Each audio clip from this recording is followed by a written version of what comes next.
in the mid to low 80s for the weekend. Slight chance of rain for Monday. We're sitting at 70 right now. Support comes from Specs Wine, Spirits, and Finer Foods. Texas family-owned and operated since 1962. Offering wine, spirits, and gourmet bites, including whiskey pecan pie for the Thanksgiving holiday. SpecsOnline.com. The fun starts here. Earlier action on the North Freeway was 45 headed north at 10. That's gone. Also, East Texas Freeway's northbound service road, Will Clayton, an earlier one, that's gone as well. HoustonPublicMedia.org, that's the website. Check it out, streaming there. News updated 24/7, as well as our app is KUHF Houston News 88.7. A service of the University of Houston, 9 o'clock.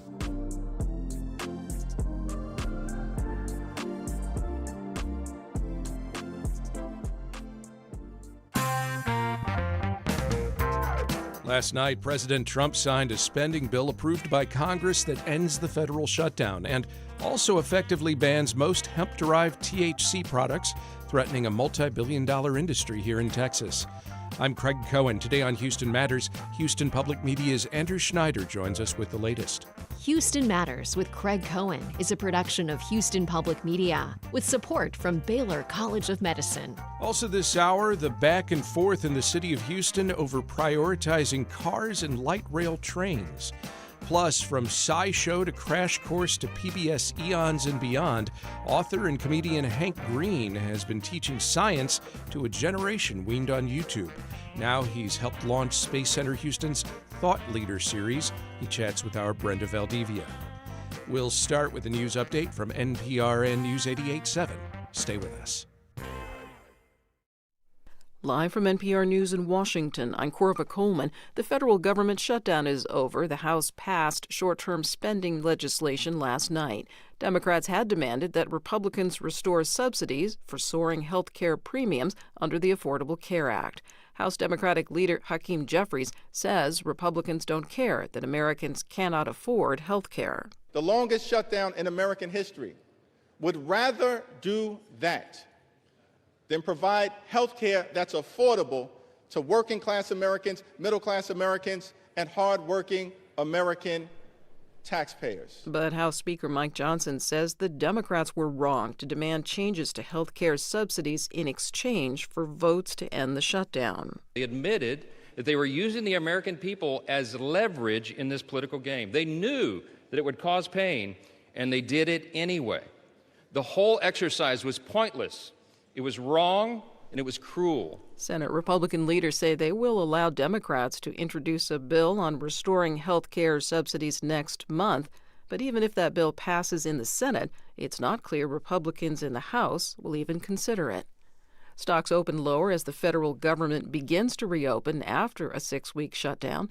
NPR's Scott Horsley reports the Dow Jones Industrial Average slipped about 100 points in early trading. Investors have mostly had to do without official government economic reports during the shutdown. The federal workers who typically keep tabs on jobs, prices, and spending were among those furloughed. Now that the shutdown is over, government number crunchers will play catch-up, trying to give workers, businesses, and financial markets a clearer picture of where the economy's been during the last 6 weeks and where it might be going.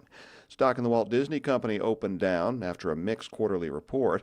Disney theme parks are drawing big crowds, and its streaming service is doing well, but Disney's TV networks and some of its movies have struggled. Asian stocks were mostly up overnight. Scott Horsley, NPR News, Washington. The Trump administration's crackdown on illegal immigration is reshaping where migrants without legal status live in the U.S. Some are leaving the country, but NPR's Jasmine Garst reports others are moving to other cities and states. A woman who asked to go by her first initial, E, says she and her family are moving to a small town in Michigan. They've lived in Florida for 2 decades. She says they've chosen to move to Michigan because a friend there told them. It's quiet here, no raids. I can find you a job. Homeland Security says 1.6 million people have self-deported during the Trump administration. It's hard to say how many have moved internally to escape enforcement, but demographers say migrants have been relocating from big cities to smaller towns for decades. Jasmine Garst, NPR News. On Wall Street, the Dow's down 100 points. This is NPR. Support for NPR comes from NPR stations. Other contributors include the Lemelson Foundation, working to harness the power of invention and innovation to accelerate climate action and improve lives around the world. Learn more at lemelson.org. This is NPR. Live from News 88.7 in Houston, I'm Matt Harrop. Harris Health hosted its first official town hall meeting about a controversial eminent domain project last night. Harris Health CEO Ismail Porsa's presentation about a plan to take 8 acres of Herman Park for a hospital expansion was met with boos from the crowd of more than 150 people. When they talk about this land, they keep showing Herman Park. When I say Herman Park, I'm willing to bet that all of you in your mind think of Herman Park proper. You think about all the amenities of Herman Park. You think about the playground. No, you don't. Okay. Some of you don't. I apologize. Some of you obviously don't. The county is hosting several town hall meetings on the project before it goes to a vote of Commissioners Court. For the third time over the past year, the Houston City Council voted to expand rules intended to get homeless people off public sidewalks. This covers the greater East End, where city officials expect to open a homeless services center early next year. Our Dominic Anthony Walsh reports citations for sidewalk obstruction are already surging. In the 3 months following the last expansion in mid-July, police officers initiated more than 1,000 cases for sidewalk obstruction, compared to about 500 in the prior 3 months.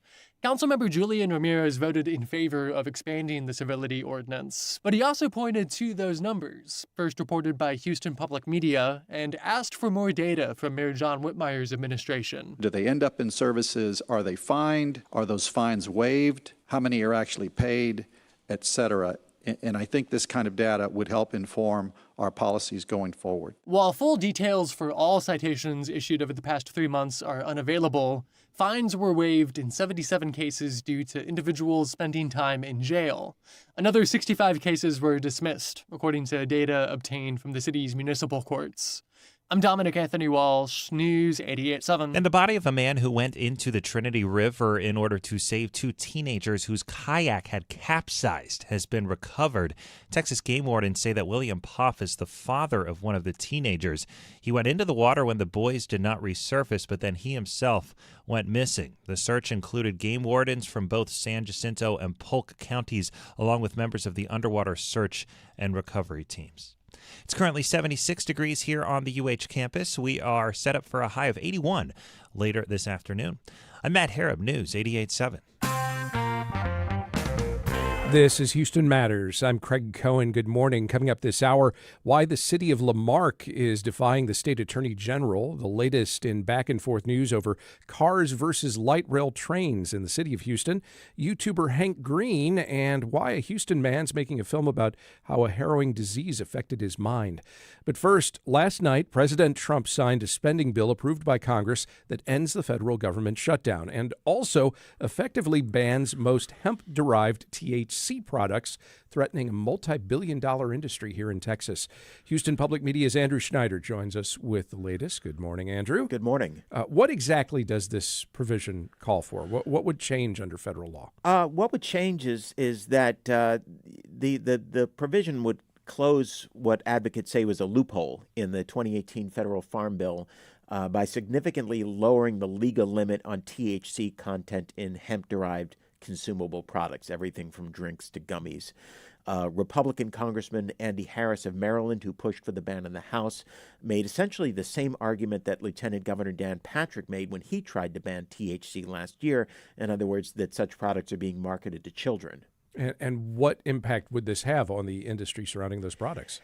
It would be a serious blow. Some in the industry are calling it a killing blow. The industry has grown worth close to $28 billion since the 2018 federal farm bill passed, now employs many thousands of people nationwide.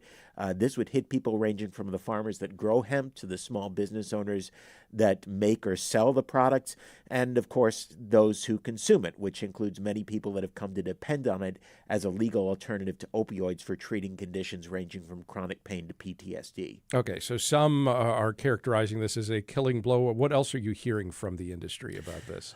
Well, I spoke with Melanie Carpenter, who's the operator of a dispensary called Serenity Organics in Missouri City, south of Houston. She says she's disappointed. She calls the situation for the industry dire.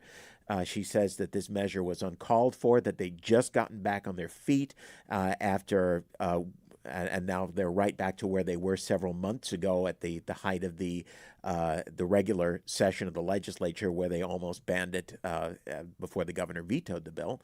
And she pointed out that the provision dropped right before Veterans Day, and veterans comprise a significant number of the people who use such products.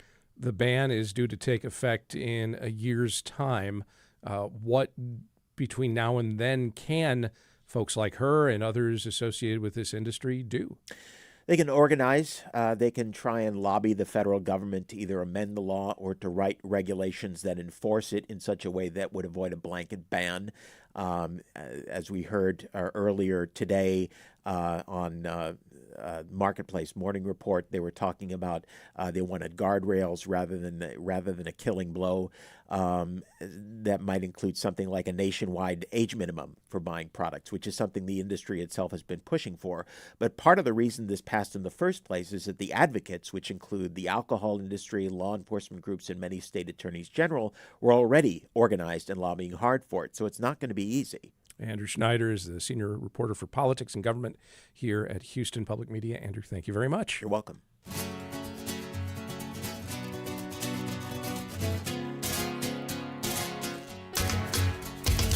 The city of Lamarque is facing some major financial challenges. The Galveston County city of nearly 19,000 residents had just $1.2 million in the bank in September and had, in essence, 2 weeks before it would run out of money. So city leaders approved an emergency property tax increase. That did not sit well with Texas Attorney General Ken Paxton, who says you can't do that.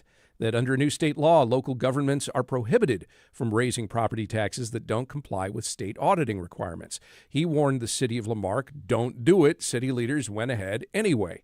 This is the latest example of growing clashes between state and local governments in Texas over who has the authority to do what. But as the Texas Tribune's Colleen Deguzman reported this week, for cash-strapped communities in Texas like Lamarque, it's more than an intellectual debate. She joins us now. Colleen, good morning. Good morning. It's good to be here. First, just how bad are things financially speaking for the city of Lamarque? It was bad. I mean, the city manager told me that when she first went through the financial records of the city in August, when she started, it felt like being on the Titanic. That's how she described it. And it was because $1.2 million for the city means that they just had about 2 weeks to operate. The city operates on $60,000 a day. So they had very little time to get more money and find more money. How did the city end up in that position? So I spoke to both the current city manager and the mayor, Keith Bell. And a lot of what they point to is a previous city manager who had his position for 3 years, and they said that he just was not good at reporting how much money the city had. And I mean, since 2022 in September, the city has only published 9 monthly financial reports as of this year. And so the city is in a unique municipal type of government where the city manager holds a lot of power, a lot more than the mayor. The city manager is in charge of daily operations and reporting out how much money the city makes and where it should be spent. And the mayor and city council members really act like a board of managers for the city manager. And since he was not publishing these reports, the city council and the mayor were basically spending blind for 3 years. And a lot of this money went toward overspending for police and firefighters, and that's really how the city ended up at the very last drop of their barrel. Okay, so what more then can you tell us about this state law that the Texas Attorney General is citing as he demands the city rescind its tax increase? So there was a law passed in the last legislative session that prohibits cities and municipalities from raising their property taxes if they don't meet state auditing standards. And that kind of means filing them on time or filing them at all. And the city of La Marque, along with Whitesboro, which is another city that received a letter from the Attorney General to not raise property taxes, both of these cities did not file their auditing on time. And so the reason why the city council, the city manager and the mayor are saying they're going to continue on with the property tax anyways is because their understanding of the law is that it was not retroactive, meaning it would start in the next fiscal year in 2026. But I spoke to the author of this law, and he said that if it was passed in September this year, it is a law that's enacted right now. And I guess it's worth noting that the Attorney General sent similar letters to 3 other cities. What does this suggest to you about the broader battle over taxing authority between the state and local municipalities? So what I thought was interesting is that the cities did not hear from the Attorney General before these public letters were sent. And what these cities told me was that they really wish this was a conversation between the city and the state, because they're saying that it doesn't feel like Paxton understood what situation these cities were in. And so they want to have a conversation with him about how they could work together on this issue. And they have not heard from him since. So that is why they're kind of, they're going to move forward with it and hope that his silence continues.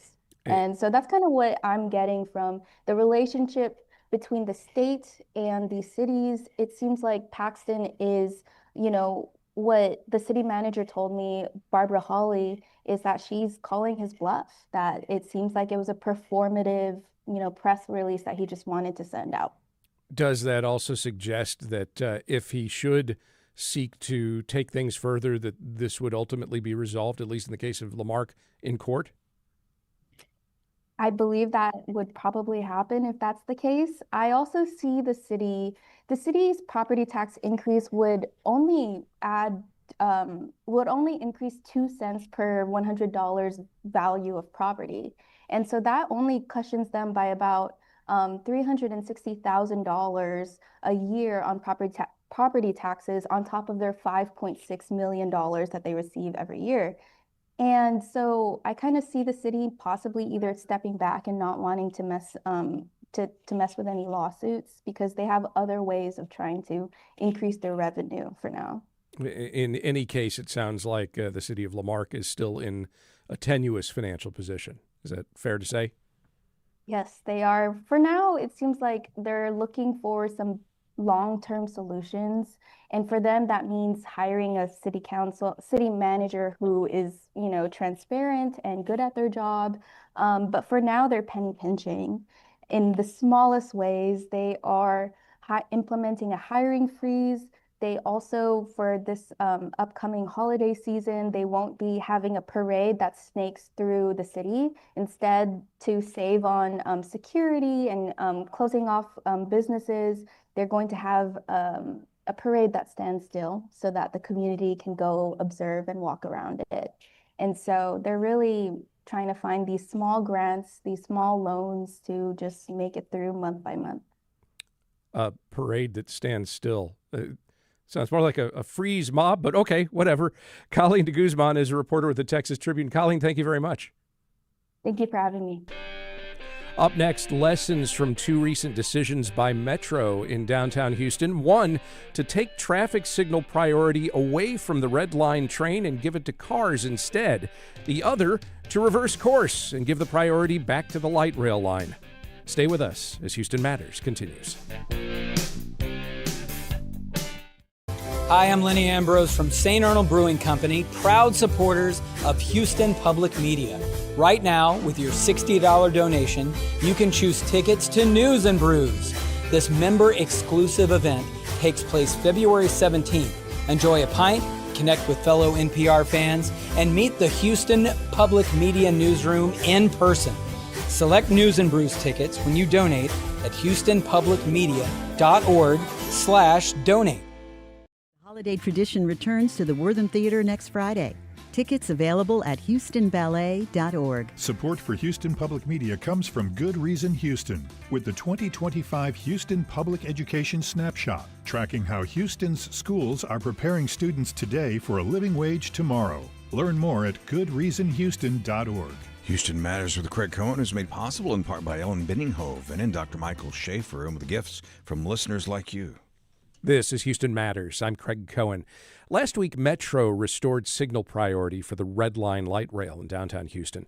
The about-face followed weeks of complaints from Metro riders after the Transit Authority shifted the timing of traffic lights, giving priority to cars. Riders argued it made the route sluggish and impractical.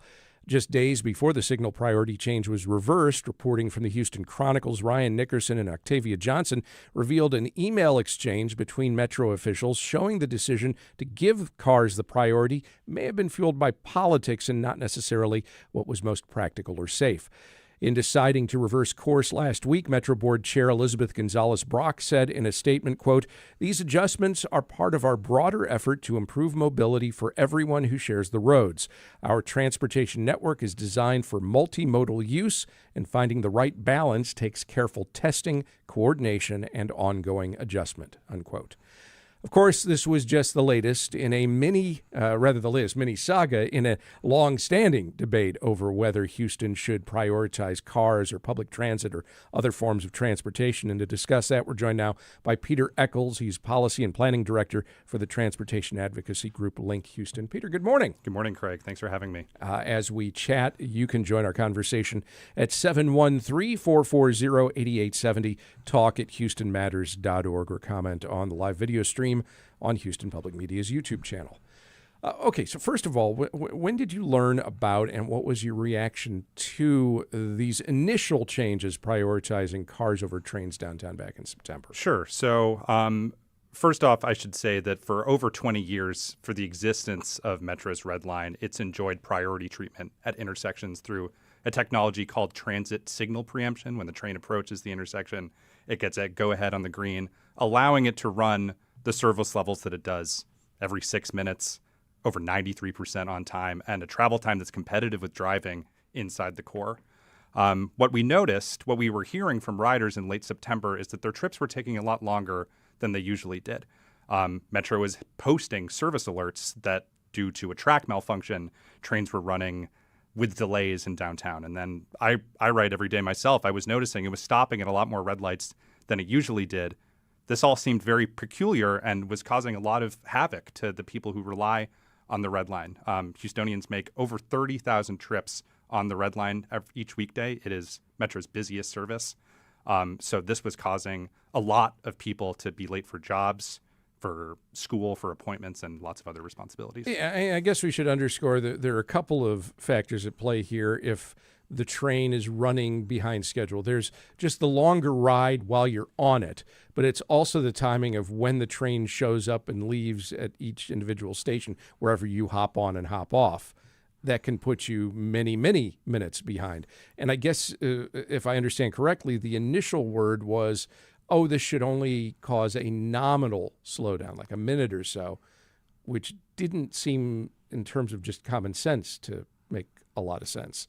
It turned out not to be the case. That was not matching up with the experience of riders. It was not matching up with my personal experience. And as reporting came out from the Houston Business Journal, that was not the evidence that was in front of Metro staff themselves, showing that many commute times had essentially doubled.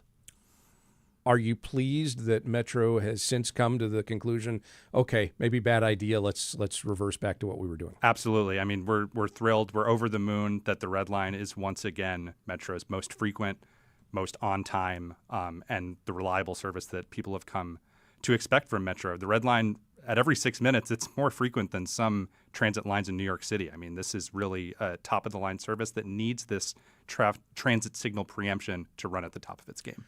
The larger argument, though, and you can kind of see some logic in this, is that shouldn't priority go to whichever mode of transportation people use the most? And there are so many more people driving cars than there are people riding trains. So why doesn't why don't cars get the priority? Can you explain, at least from your perspective, why it's important for it to be the other way? Sure. I think it's best. Certainly, we should be thinking about these things holistically, and the best way to think about these things is sort of the aggregate amount of person delays across downtown and midtown. About 90,000 cars cross Main Street at those 26 intersections in downtown and midtown where the transit signal preemption hadn't been disabled. If you get stopped by a train, you may have to wait an additional half of a light cycle, about 30 to 40 seconds. And not all of the drivers who cross Main Street have to wait that. And drivers who cross Main Street generally only need to cross it once. The train was having to stop at the majority of those 26 intersections over and over and over again, with cascading delays all along the line. With delays of about 10 minutes each way, this was causing a total aggregate of over 5,000 hours of wasted time each day, which really pales in comparison to drivers having to wait an additional 30 or 40 seconds. Another way to think about this is while this was going on, for the month of September, for the entire month of September, Redline ridership dropped by about 20%. And keep in mind that this was only in place for the last week of September, so the scale of these delays might be even worse. Imagine those additional cars on the road clogging up our already congested downtown and midtown streets. We need the Red Line to run at the top of its game to encourage as many people as possible to choose to ride it and to free up space for everybody else. Do you agree with the Metro Board Chair's suggestion that finding the right balance for a multimodal transportation network takes, quote, careful testing, coordination, and ongoing adjustment? I certainly agree with that. And I think the system that we had before was the result of those years of careful calibration, figuring out how do we get the Red Line to run at that ideal runtime, speed, frequency. It's a safety issue, too, allowing trains to run at a consistent speed, knowing that they're going to get that green signal rather than gas, brake, not knowing if they're going to make it through that next intersection. When you have light rail trains running at grade, there are definitely potential safety issues with cars crossing the tracks.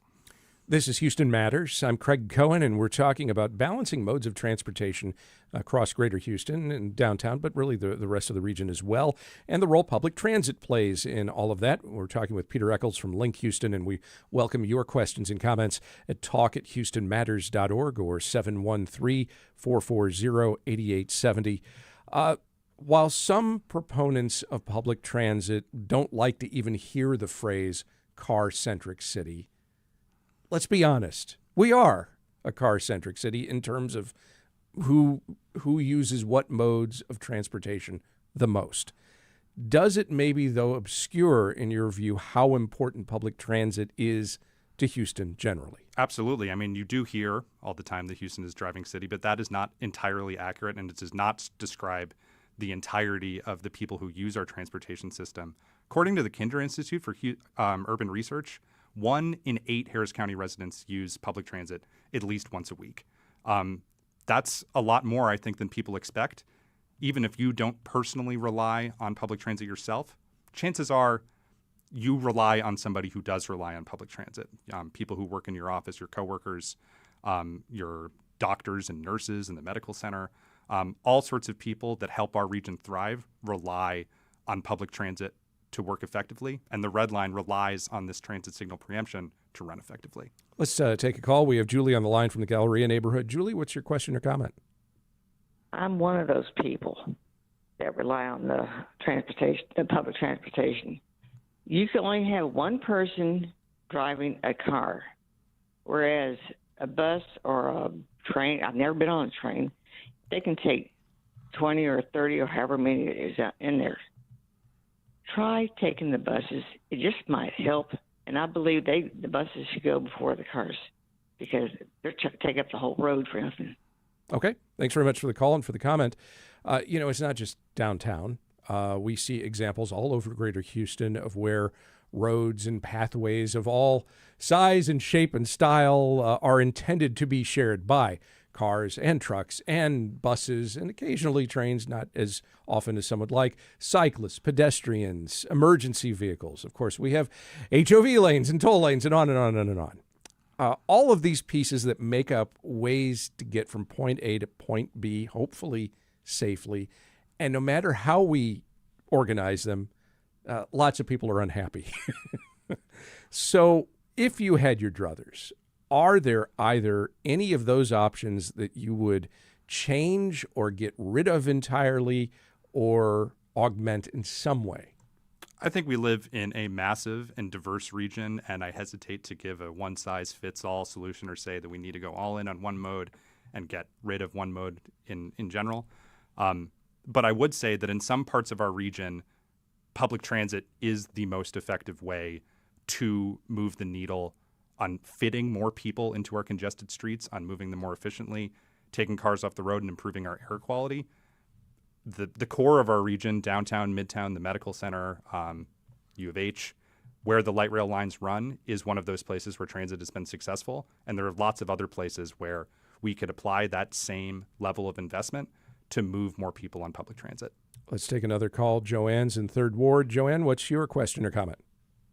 Well, I wanted to talk about the fact that I live off of the Purple Line, and even though I have to go through the intersection that the train runs on, and it is inconvenient many times, I still have to remember that that's the best way to move people in the city.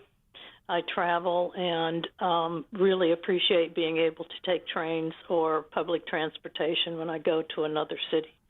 So I'm really happy with what they've done with the Red Line, because I think that's an important corridor and needs to be supported. All right. Thanks very much for the call and for the comment. And I guess that's another piece in all of this, which is we have light rail in some places. We don't have it in other places. Are there some spots where you'd say, man, if we had that, again, you may not be looking for one size fits all solution, but this is something that could have a significant impact. Certainly, and it doesn't necessarily just need to be the light rail lines. The majority of Houston Metro riders are bus users in one form or another, and we have many bus routes that have ridership that rival at least the green and purple lines and carry enormous amounts of people. We have the busiest bus route in the state here in Texas, the 82 that runs on Westheimer, and lots of other routes that are really the powerhouses of moving people across our region. Ultimately, of all the options that could be prioritized more or less, is there anything that we're not doing at all that would make Houston transportation more efficient? I mean, there's always a new technology around the corner, so I don't want to preclude anything there. What I would say is the level of investment that we've put into prioritizing the Red Line, we can apply those same lessons to lots of other transit routes and corridors around the city. And it doesn't necessarily need to be light rail.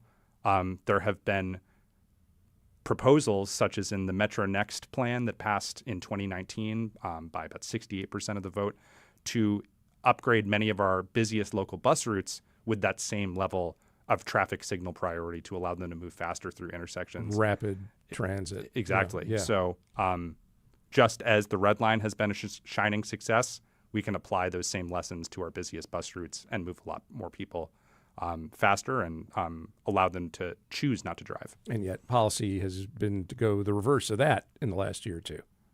There's definitely been some challenges around educating our leaders on how important this really is. I'm really heartened over the past few months while this Red Line situation has been going on at how many people have made their voices heard directly to decision makers on this. We had a petition that collected over 700 signatures to Metro and the city of Houston to restore Red Line signal priority. Countless riders went to city council, to the Metro board to speak directly to them. And I think that really underscores how important, listen to some of the callers that we've had today who recognize the importance of having a robust public transit system in Houston, and which means in some instances prioritizing the movement of public transit vehicles. Peter Eccles is the Policy and Planning Director for the transportation advocacy group LINK Houston. Peter, thank you very much. Thanks for having me.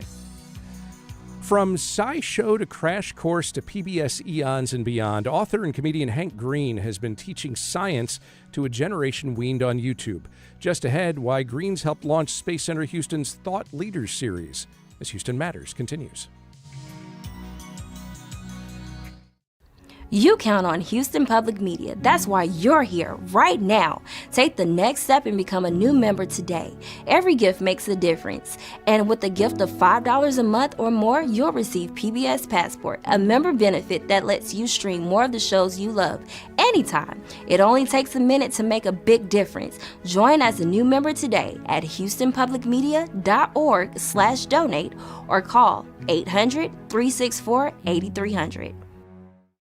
.org/donate or call 888-909-0887.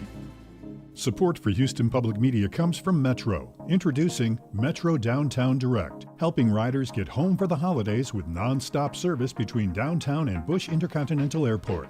Details at ridemetro.org/500. And from Drexel University, whose cooperative education program positions students to explore future careers and discover their passions before graduation. More about experiential education at drexel.edu. This is Houston Matters. I'm Craig Cohen. Author, comedian, and YouTube star Hank Green was in Houston last week to launch Space Center Houston's Thought Leader series. Green spent nearly 2 decades shaping how millions learn and think about the world. From SciShow to Crash Course to PBS Eons and beyond, Green's online video series have taught science to a whole generation weaned on YouTube.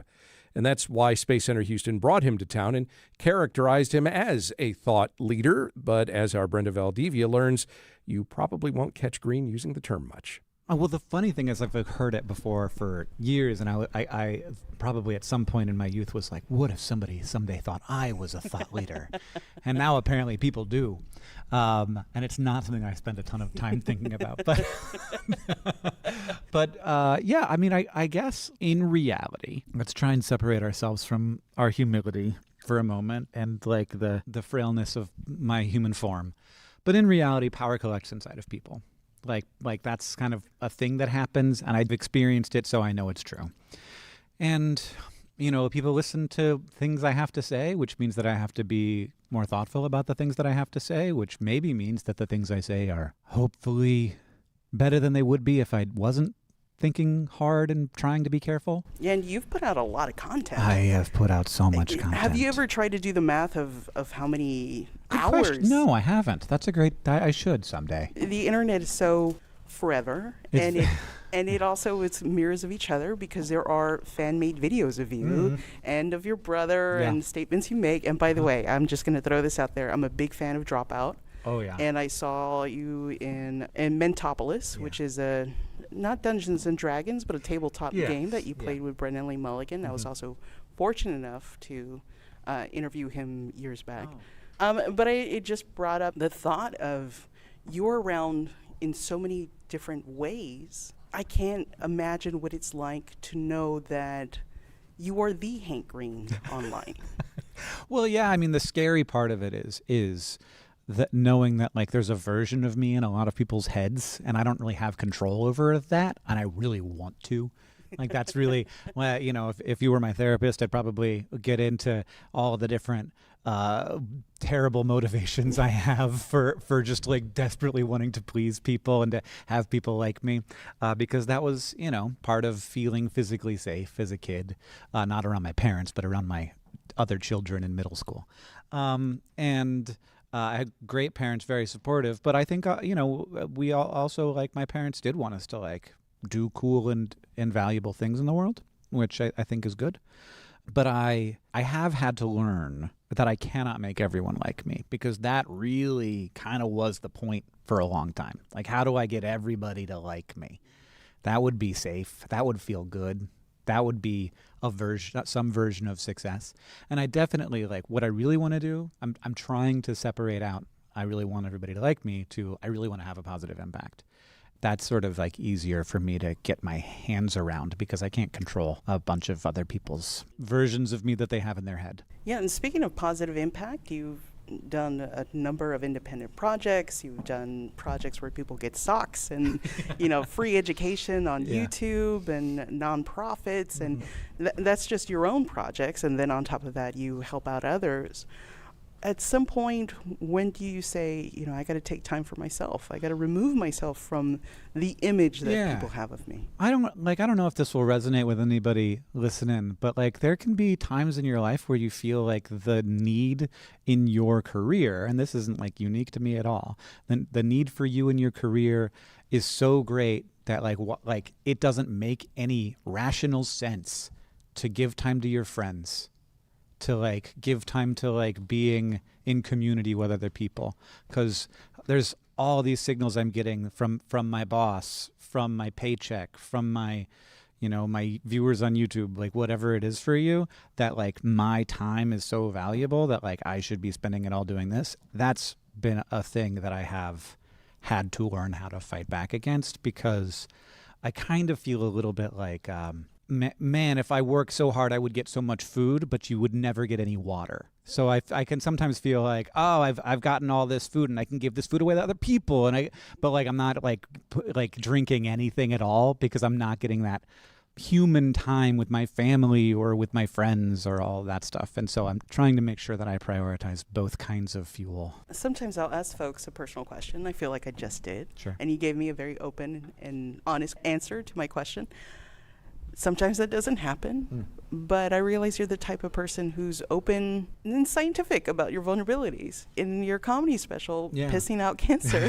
Thanks for watching. So I go into the cancer center and they give you paperwork to fill out to be cancer person, and the first page is just all the diseases that exist, and you have to check the ones you have. That's just to make you feel good.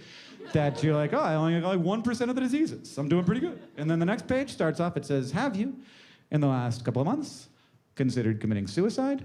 And I'm like, yeah, but only in the fun ways. And so I checked no. My wife's like, what does that joke mean? And I'm like, don't worry. Which I just saw today. One, I didn't understand cancer in this way. 2, what a way to be educational. And 3, what an incredible way to be vulnerable. How did you balance all 3 and still say like, okay, but you don't get all of me? That's the thing I like to say is like everything you see is like actually me, but you don't see all of it. Like you don't see, like I'm showing you real Hank, but I'm not showing you all of Hank. And the comedy special was definitely, I think there were moments in working it out. So like I didn't just like do it. I did it a bunch of times before I recorded it.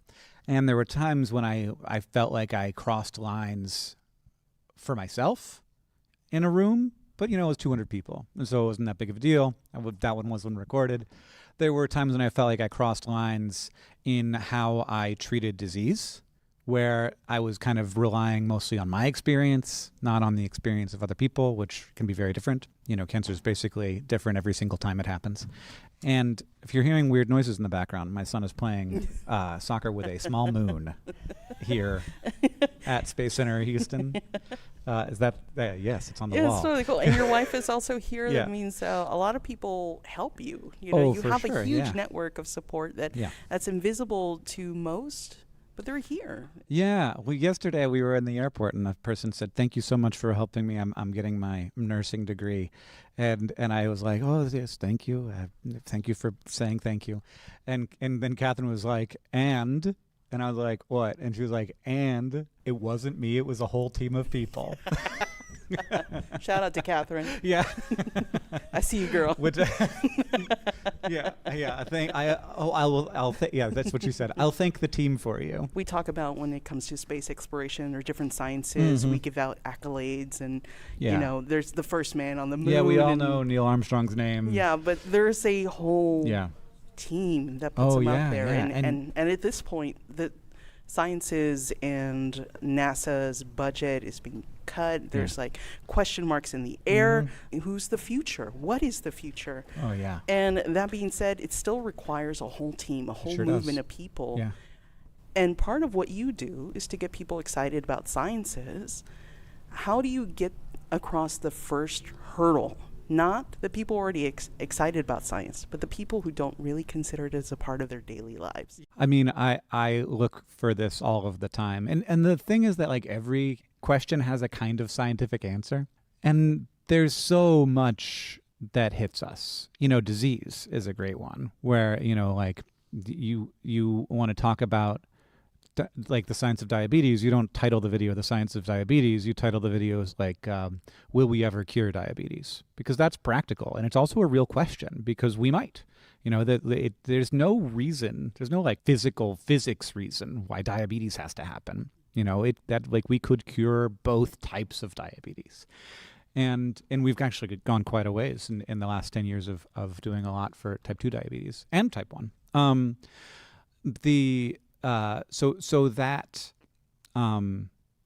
Like, what's the path in? What's the door? I feel like this is like most of my job is to be like, okay, to some extent, I'd like to talk about this topic. What's the best door in? And to some extent, okay, I have this question. What's a scientific way of approaching it? So that might be as, like I did a video recently about like why AA batteries still suck.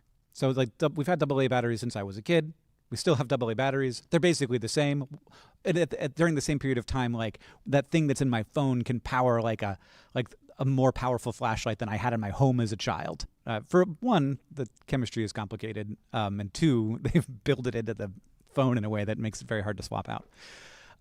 So I made this video, and I kind of like, you know, the question is very kind of simple, but then you get to talk about chemistry. You also get to talk about economics. You get to talk about like the practicalities and the incentives involved. And by the end of it, I was like, actually, it kind of makes sense. Like ultimately, like there wasn't an easy way to switch to a new kind of battery chemistry, and alkaline is like about as good as like it's not. There might be some advancements, and we'll see. But there's like lots of reasons actually like why batteries are roughly the same as they were 40 years ago. Though they have gotten a little bit better, and in that form factor.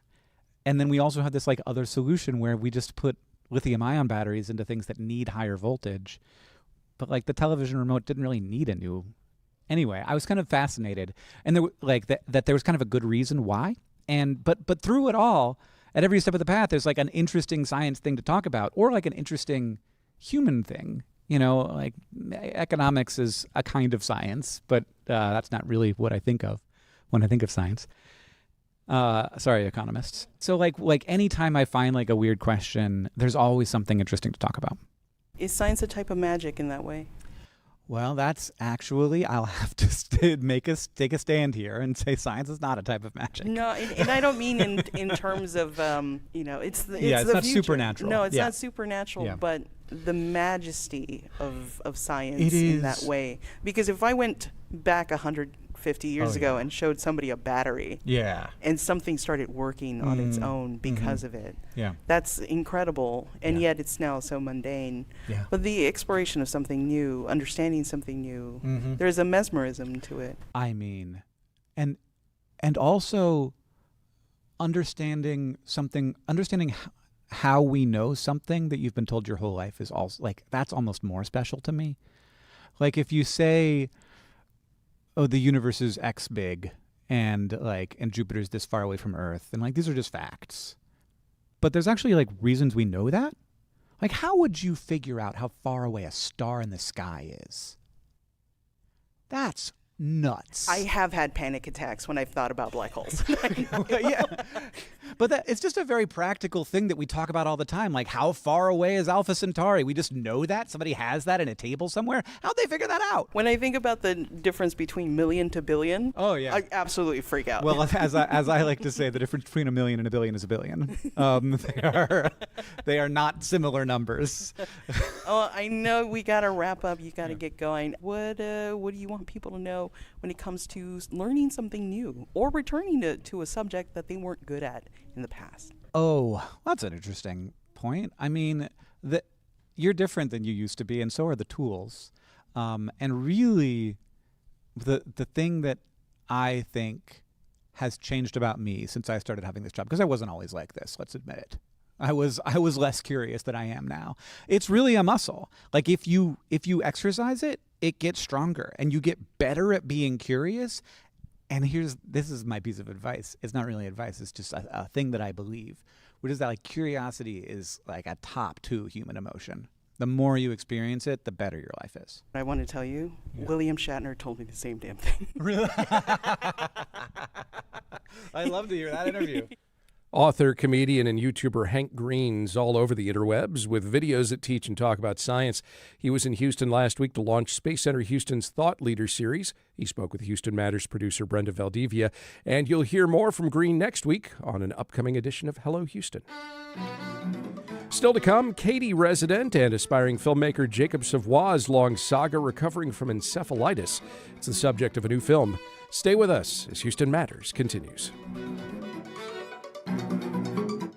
It's not just your car. It's the one that brought your kids home from school, took you cross-country, held memories, laughter, even a few breakdowns. When it's time to let go, give your car a new purpose. Donate it and turn memories into meaningful support for this station. Plus, you'll enjoy free and easy pickup, potential tax benefits, and a simple donation process. Your gift supports the programs you and your family love. Donate today and help keep public media strong. Call or donate online. Rundown of pop culture items that are currently taking over all our free time. It's Hello Houston, where Houston talks 11 a.m. to 1 p.m. here on News 88.7. Support for Houston Public Media comes from Emerson Unitarian, where Houstonians and their children can learn about world religions, tolerance, ethics, and living responsibly. 1900 Bering Drive. More at emersonhouston.org.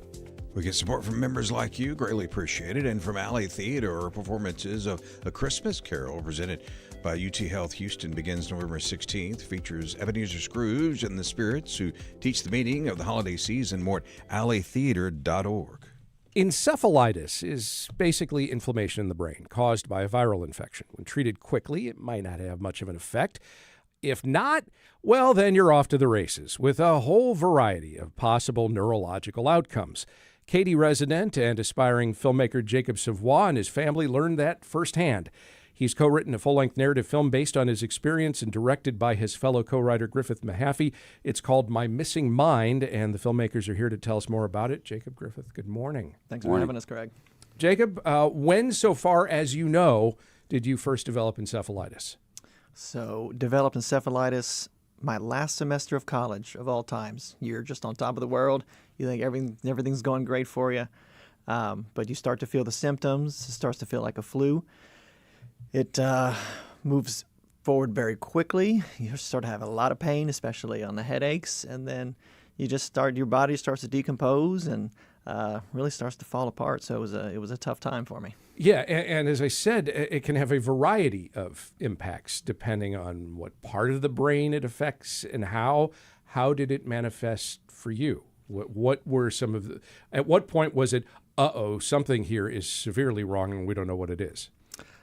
So luckily, I lived with my little brother in our college apartment, and you get to the point where you can't even put together full sentences, and that's when the call is made back home, and your family says, "Well, take him to the emergency room now." And then, depending on your situation and your condition, you really go through a lot. And the hardest thing is you just forget who you are. You forget who everybody is. You don't know where you're at. And it takes a lot of time whenever you're recovering to relearn a whole lot of things and really just get the memory back. Yeah, in your case specifically, suddenly you would look at objects and could not summon the word that describes what that object is, as an example, right? Exactly. For a while, I was calling all my family members by a number, especially. If I didn't like you, I'd probably call you a zero, which was which was not very polite, but it was just the honest way of things. So it took a while for names and places and everything to come back to me. How would you describe, from your perspective, as you think back on that period now, the sensation of suddenly not being able to communicate in the way you always had? When you lose complete control of your functions and especially your brain identification, you're just the victim, and there's nothing you can do. And especially for a lot of families, survivors, and caregivers, it's such a rare disease that really nobody knows what to do.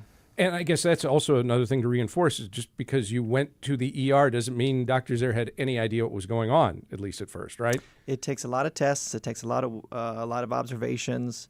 They have to take a spinal tap. So if anyone's ever experienced that, it's very painful.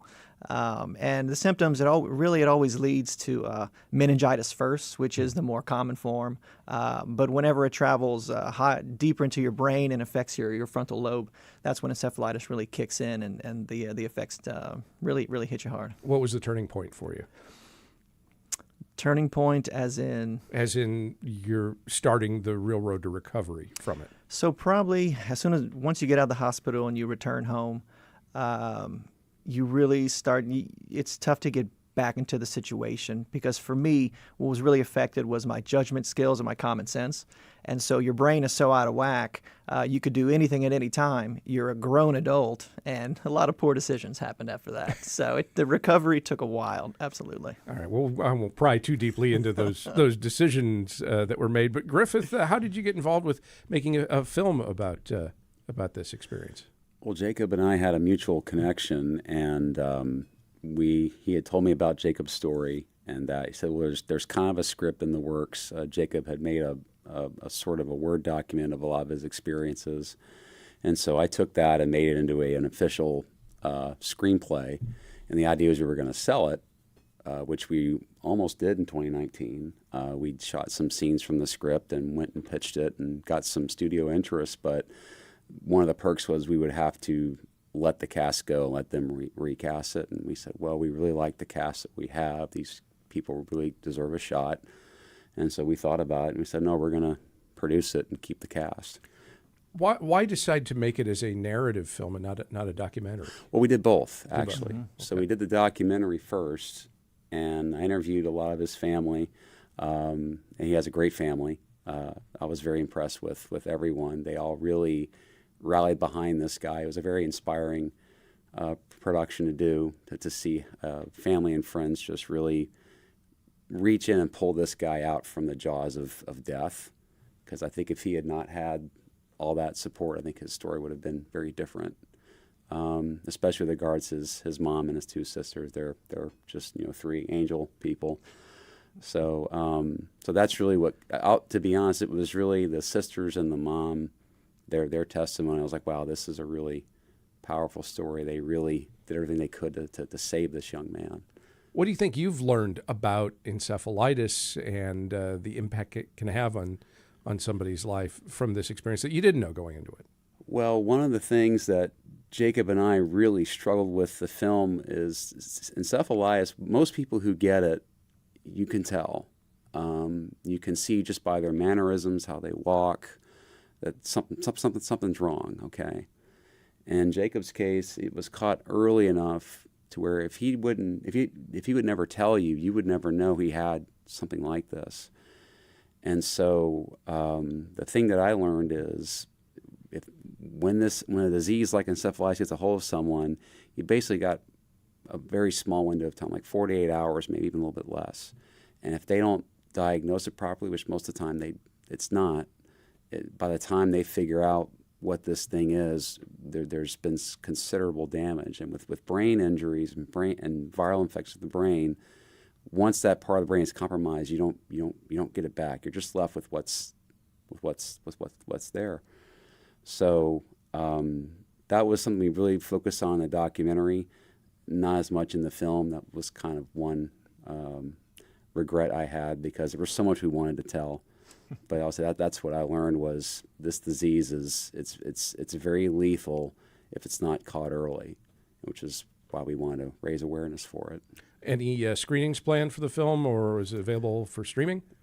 What's the plan? So we are happy to announce that holiday week after Christmas to New Year's, we are debuting the film back in my hometown of Lafayette, Louisiana, at the Cité des Arts, downtown Lafayette. It's a French name.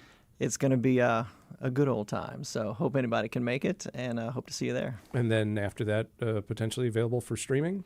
Yes. On demand? So after we debut it back home in good old Cajun country, it will be available online for viewing. And we hope that everyone views it, enjoys the movie, but we also hope that it raises awareness, not only for neurological diseases, because there's so many other types of autoimmune diseases that is a challenge in America right now. So I think people really need the motivation and just a positive influence just to know that you can make it and you can survive and you can live your life. So that's what we hope to do. Jacob Savoie's journey recovering from encephalitis is chronicled in the film My Missing Mind. He co-wrote it with director Griffith Mehaffey. Jacob, Griffith, thank you both very much. Thank you. Thank you. And that will do it for today's show. The Houston Matters team includes Michael Haggerty, Joshua Zinn, Brenda Valdivia, Mincho Jacob, and Laura Walker. Jared Carroll's our technical director. On tomorrow's show, filmmaker Ken Burns. His latest documentary for PBS is called The American Revolution, and it premieres Sunday night on Houston Public Media TV8. Also, Aaron Ward, organizer of the Good Medicine Indigenous Music Festival, which brings Native American musicians to Houston from all over the country. Plus, this week's non-expert panel weighs in on intrigues in the news on the good, the bad, and the ugly. I'm Craig Cohen. Join us tomorrow for those and other Houston Matters.